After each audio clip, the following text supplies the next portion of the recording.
भर दुतिया में मोन छला हमारा, मोन छला हमारा।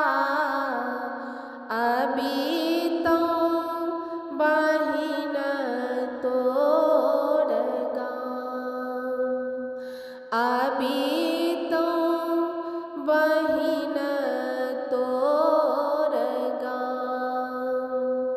लीता हुनोत पावी तो आशीष, पावी तो आशीष। रखीता हूँ तो हर मान, रखीता हूँ तो हर मान। पबीता हूँ हम सम्मान। हे अभी तो बहिन तोर गाँव।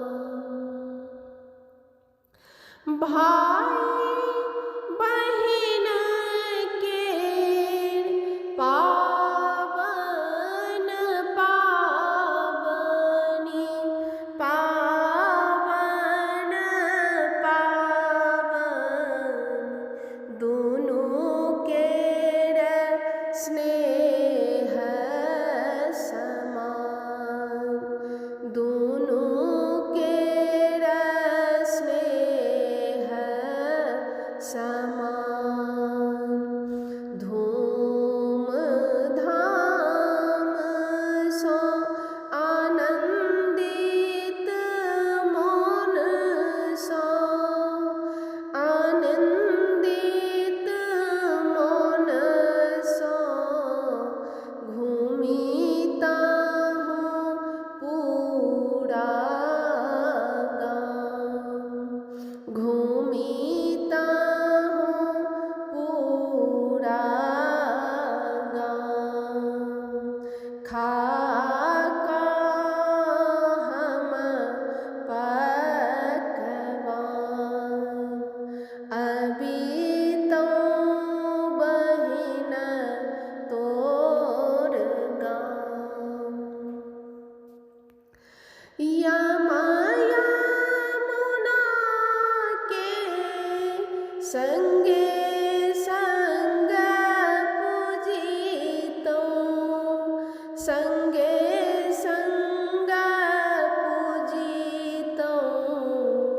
पबीता हूँ खूब वरदान, पबीता हूँ खूब वरदान। विधना के लिखल मेटलो ने जाए, मेटलो ने जाए।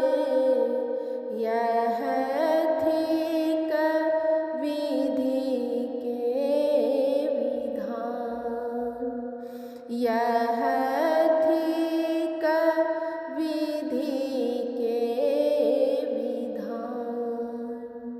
टांगल ओतहि परान, अभी